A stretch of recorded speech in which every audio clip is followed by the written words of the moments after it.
Hello, everyone. Welcome back to the Christian Music Bros podcast.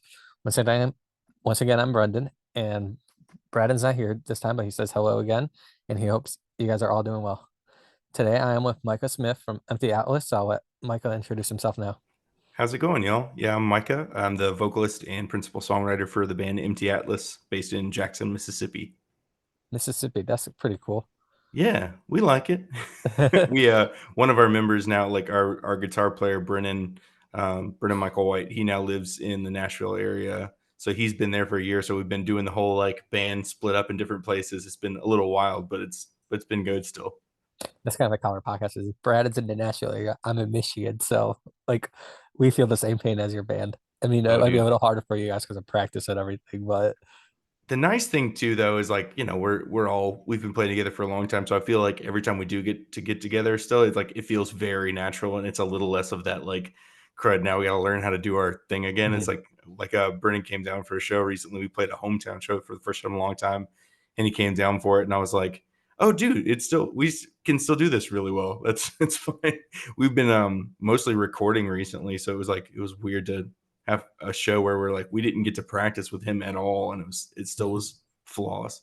I'll say it was flawless for his side of things. I might have messed up. that's pretty cool. I did a mission trip like in the Jackson area. I was in Crystal Springs like Yeah, 7 years ago, so I know yeah, all about man, the area. But anyway, thank you for joining me, and thank you absolutely. to everyone that's tuned in.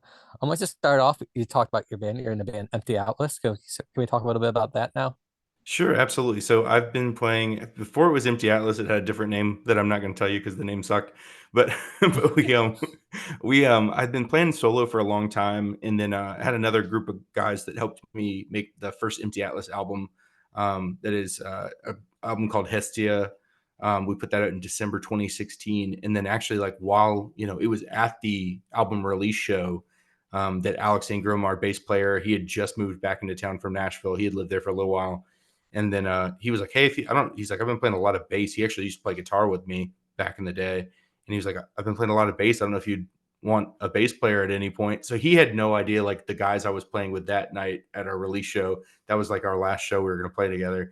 Brennan had been a friend of mine for a long time, and he came up and was like, "I don't know if you'd ever need a guitar player, but he's like, it's out of nowhere. I have no idea why I'm even bringing it up." And he had no idea that the band was like that was just like a temporary thing. And then we'd actually played our drummer Robert Curry Hansford. We'd played with his previous band that was kind of they were at their kind of end on their stuff only like maybe 2 weeks before that. So we had just met him and really got along well.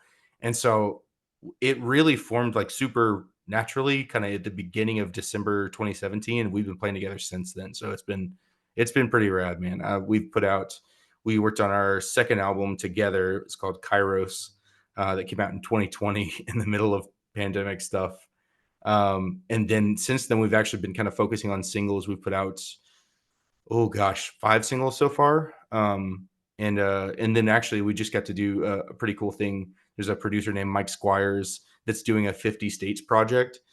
So choosing like one artist from all 50 states, and we are so much smaller than anybody else he chose for that project, but he chose us for Mississippi, and I was pretty stoked about that. So that single came out maybe 2 months ago, and it's been really cool to see that kind of grow and everything. That's very cool. The first single I heard from you guys was Short Fiction. I just Oh man, I was on Spotify and it like just came up with Spotify Discovery. So that's how I heard about you guys. So very cool. for those who are listening, maybe that's a good starting point for those people. Dude, yeah, short fiction. I still feel really like I have like a special place in my heart for that one. We put that in 2018. That was the first song that we wrote and recorded with this lineup that has been the permanent lineup for Empty Atlas for a long time now. So we got to like write that one together. It came really naturally. Like I had, we had all these other ideas and stuff we were supposed to be practicing, and then short fiction was one where I had been listening to the band War on Drugs, Mhm. and and I was like, I want to write something like that, and I was like, yeah, that's really good. And so I was listening to that record. The guys came over for practice, and all of us just sat and listened to that record, and we were like, we should write something like that. And then we came up with short fiction, which sounds nothing at all like War on Drugs. I was like, well, we tried. But Yeah. I love that song, and it's like it's almost so much better because it didn't end up at all the way like my brain was like, oh, this will totally sound just like them. But it kind of helped define what the band has sound like for a long time now. And it's really cool because like that's like the first song, like I said, it came up with Spotify Discovery. That's how I personally came across of it. So That's fun. Well, I'm glad Spotify is doing some nice things every now and music algorithms were whack. I don't know. I don't know how to go into then. details, but I should just do a podcast episode of dividing the music algorithm. Like, here's what goes into Oh all yeah, this. it's It's crazy. crazy. Exactly. You said you released two albums. Can you tell us a little bit about each album? And you said you're working on a new album, so we can Yeah. go into that as well. So we did Hestia and then Kairos, two ones I've kind of called it my own Mhm. like name for those two together, but they were kind of meant to be um I call them like a brother and sister album. Hestia is the goddess, Greek goddess of like the home and hearth, the whole idea of like she's the one who you pray to, in the ancient days to be like, oh, home life isn't going great. I need help with that. So that album kind of like, you know, delved into the idea of home and what that means for different people, and like how some people kind of have a natural like tendency to steer clear of anything that might bring them like comfort and love in their life. And then so like to me, I sort of said all I wanted to say about that. And then I never was planning on going like, oh, there's another like Greek god one. But Kairos came out of that because Kairos was this minor Greek god that there's like statues of him and stuff where literally the idea is if you've ever, the idea of like grabbing opportunity, as it runs past you is like a literal thing from back then where he had like this golden hair in front of his head and he would run by you and you'd have to try to grab him. And the idea is that he passed someone, every single person once in their life. And so it's the idea of like, essentially it's like you have to catch your opportunity before it's gone forever. And so the album is sort of opposite of like comfort and like trying to trying to find your place. And it's the idea of going, well, what if you choose not to? What if you choose to leave everything that would be comfortable and chase the things that you feel so passionate about? Is that a good thing? What does that mean for your life? And like for me, obviously like I tie a lot of it back to music, but like I don't know, I've talked to a lot of people who've been like, oh dude, that so hits me. It's like I was like getting ready to move and make some big changes in my career, and I was like, I'm about to like regret every decision I'm making. And so it's been Right. really cool to have different people like take it in different ways. And I don't know, but that's those two albums are kind of made to be like two sides of the same coin kind of thing. That's pretty cool. And you guys are working on a new album. You said that at the beginning. Yeah. Are any of the singles, first off, let's start. Are any of the singles you put out come beyond the new album? Yes. So I actually so far most of them. The only thing that's not going to be on there, I don't think. We did a cover of "I Can't Make You Love Me" because that's like one of our bassist's favorite songs ever, and he was like, "One day I want to be in a band that covers that." Like we talked about that. Like, I mean, I'm talking about we've been friends for years and years now. I want to say like 10 years ago, he was like, "I want to be in a band one day that covers that song." So we did that song, and I really love the way that came out. But it's like I don't want to put a cover on the album. I don't know. That feels different. So we've got Matador was the first single from it we put out. Second single was called Half Magic. It's more like a piano ballad one, which is like a Mhm. stretch for us, but I love that song. And that was when I remember demoing it and going like, hey, like, I don't know, what do you guys think of this? And we ended up using my demo vocals for the final vocals. Like we sent him to our like engineer and I was like, hey, I retract him and stuff. And he goes, yeah, I don't want to use your retract ones. I want to use the ones for the demo. It's like way too raw. And like, I don't know. It was a rough spot that I was writing it in. It is about relationship splitting up. And like, I had a friend that was going through through that at that time. So it was just kind of me wrestling with like, I don't know, the way you can watch it from a distance and be like, Correct. yeah, it's just rough. So that song's sad, but really good, I hope. And then actually most recently, we put out a song called Belong, that I think is probably gonna end up being like close to the end of the album. It is about, loss and I don't know. It's, I hope it sounds fun and cool and catchy too, but but we're obviously like, I always want to say something. I don't want to just write something that you listen to one time and you go, cool, that was fun. And I never will Mhm. think about it beyond that. I hope it's enjoyable on that level too. But everything we put out, like I want there to be something for you to come back to and go, like, I actually feel like I've thought about that song more than just like my first listen. Mhm. Um, So yeah, those three will definitely be on there. And then we actually, I've not told anyone this yet, but we just finished tracking a song called Little Voices, that we're going to be putting out sometime this year. We're finishing up some stuff. I've got some really like crazy ideas for production that I'm like, all right, I'll see if I can pull these off. But that's the only thing that's holding us back from putting that one out. I'm really excited for that song. That's very cool. And you brought up Matador, and it looks like Yeah. back it won first place in a like American Songwriter Song Contest. Can you tell us a little bit about that contest that Yeah. you guys took part of?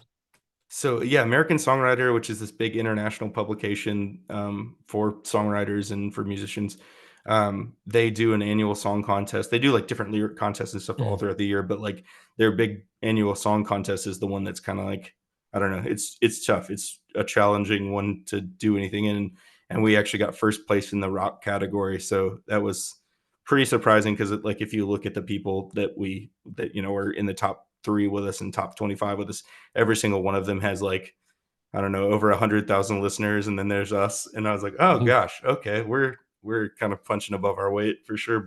Um, but we ended up winning that category, which was pretty cool. And we'll get a little bit more of money for recording and try to finish the album with the money that we made from that. So yeah, exciting. That's very cool. And do you guys have like for people that want to like, oh, we want to go check them out live? Do you guys have any events coming up in the summer, coming into the summer events? Yeah. Okay. Let's see what's going to be. I know we're playing at Audio Feed Fest. I think it'll probably be me solo on that one, just because it's a long drive from Mississippi to Illinois. But yeah, that'll be a big one coming up. So I think there'll be a lot of crossover with your listeners and that too. Audio Feed's Mhm. got like a lot of really good Christian alternative music of all kinds and stuff, and I'm really excited for that one. That one's been on my list to play for forever. So I'll be playing solo, but I've got some special stuff lined up for it that I think are gonna be pretty All cool. covers. I'm kidding. Oh yeah, all covers exclusively. It is weird. Like it's a weird thing to have to explain to people sometimes. Like when you play places like I like playing around town and stuff here Mhm. solo every now and then.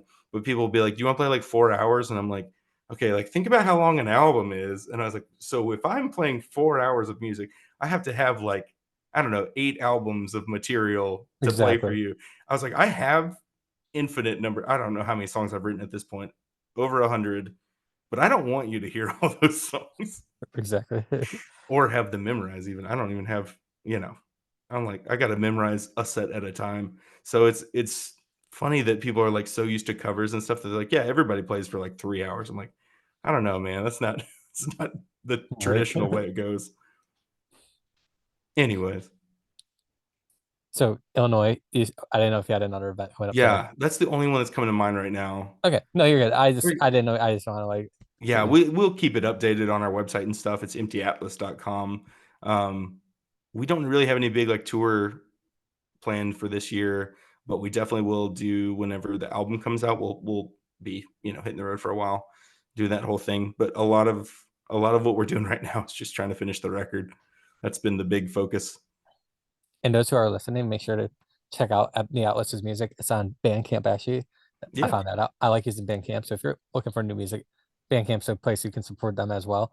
But it's also on all major audio platforms: YouTube, Apple, Spotify.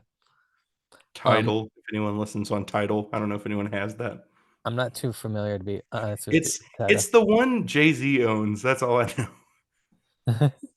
And That's then, it. yeah, I'm not too familiar with that.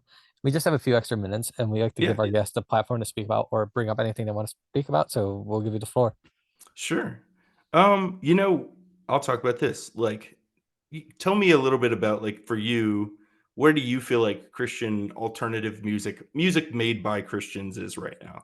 Do you feel like it's in a place like I don't know compared to where you grew up? I think personally, it's kind of gone downhill in the past few years. That's my personal opinion. If you look Yeah, at it, like back in like how do you say this, like 2007, 2020, 2010, like in that range, they're not considered Christian bands, but they had Christian tones. So like yeah, Lifehouse yeah, and Daughtry and the Fray are like people I thought about like they were like was peaking where Christian elements like Switchfoot is like the only one that really fits that mold now. I think in my for opinion. sure.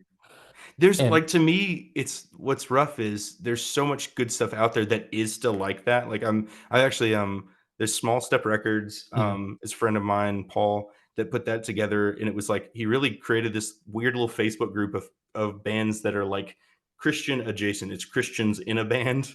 You mhm. know, stuff like more like Switchfoot, where it's like, yeah, there's like faith elements in it. I would say that that's kind of us. So like, we'd never called ourselves like a Christian rock band, but like, I mean, we've got songs that's like you can't be confused about what we believe.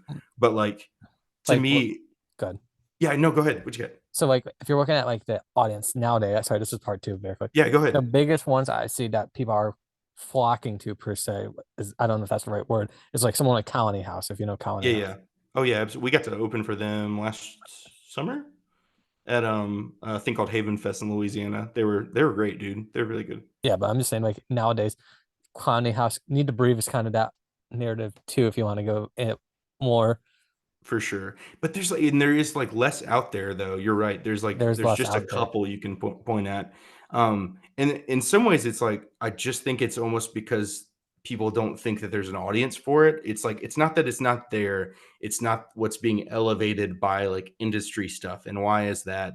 It's because labels go, well, all anyone wants that's a Christian right now is worship music. So it's Exactly. like if you listen to Christian radio, you won't even like hear hardly any like pop songs that are Christian songs, which even like 10 years ago, you would have heard songs that were like not Mhm. worship songs, but now it's like it's exclusively that. So to me, like our kind of place as like consumers of it all is like I want to make sure that like number one that like as Christians we're putting out good quality creative things that you're not going to hear from anyone else.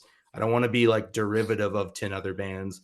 Like I want to create something new that you're only going to be able to find when you listen to MT Atlas. I hope that's what we're doing. Mm, And then two is like I want to be like creating something that like a believer or somebody who does not believe will like and listen to and like find something in, because I think that's the stuff I grew up on and really loved. So hopefully we can get to a place where that's like in the market again, and it's okay for a record label to try on like trying to think of some like bands that were like that's a weird choice if you think about it in today's standard. I don't know.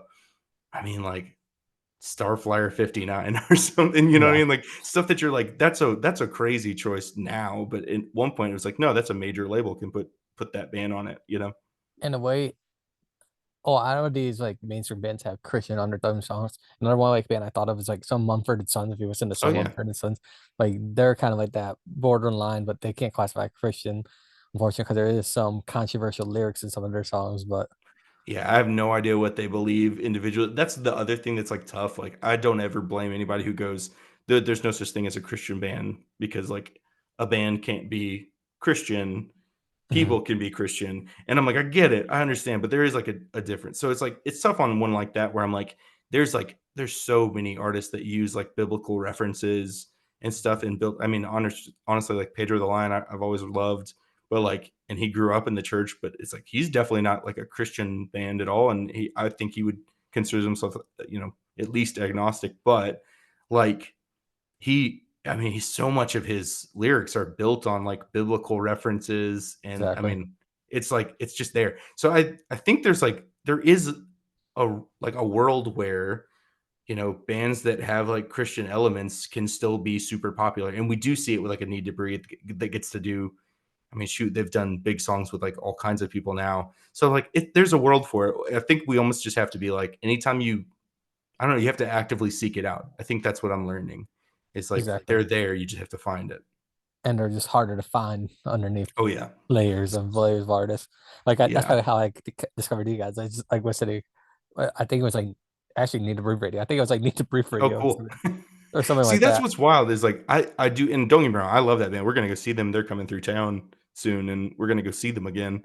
But like, I don't think we sound that much like Need to Breathe, but I because think we're you guys are like closer on the Christian, Colony House side of things. I would say so too. But like, it is funny that like all Christian rock gets kind of shoved together, and Hmm. like anything that is like a heavier thing, it's like, oh, it's all Christian metal. We just shove that into this box and Yeah. this, and then it's like, meanwhile, but everything people else is worship, and you're like, and a lot of people think Christian rock, they think of things like Skillet, Thousand Foot Krutch. yes, I'm just saying, like in that realm either. They don't yeah. really think if you look at rock, there's alternative rock, indie rock. Like they don't really look at it as that. They just look at it as a whole. I wanna be like a band that you can't just go like, "They are this genre and nothing else." Like, I know that is Mhm. harder for us to, like, market ourselves based on, but, like, I don't wanna ever put the same song out twice, you know? I Exactly. want everything we ever put out to feel new and like it can only come from us. So, Yeah. yeah, Once again, thank you for joining me today. I appreciate it. absolutely. And thank you Thanks to for having me. everyone. And thanks to everyone that tuned in, listening to this. Check out Empty Atlas. Check their website for more information. I'll chat the link in the comments, or not the comments, but the description of the episode. And I hope you guys all have a great week. Thank you.